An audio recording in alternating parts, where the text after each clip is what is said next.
हमारे साथ मौजूद हैं हम्माद साहब। हम्माद से हम पूछते हैं कि किस तरीके से पाकिस्तान से आए और यहाँ अब कितना पैसा कमा रहे हैं। अस्सलाम वालेकुम हम्माद। वालेकुम अस्सलाम। कैसे हैं आप? अल्हम्दुलिल्लाह। ठीक है, खैरियत से हैं।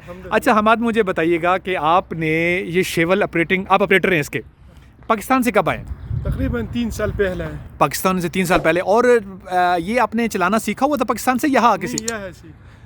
अच्छा, आपको एक बहुत मज़े की बात बताऊं, पाकिस्तान से जो बंदा सीख के नहीं भी आता ना, उसके लिए भी अपॉर्चुनिटी यहाँ पे होती है, लेकिन उसको वीज़ा आज़ाद लेना पड़ता है फिर, क्योंकि आप कंपनी में रह के ये बहुत कम आपको टाइम मिलता है ये सीखने के लिए। आप जब आए हैं यहाँ पे, लेबर कितना टाइम का काम किया आपने? तकरीबन 1 साल लेबर ही का। 1 साल आपने लेबर का काम किया, फिर उसके बाद आपने इसका लाइसेंस बनवाया? अच्छा, अलग लाइसेंस है मुअद्दत वाला। अच्छा, इसका वीज़ा है। अच्छा, इसका वीज़ा आज़ाद वीज़ा है आपका?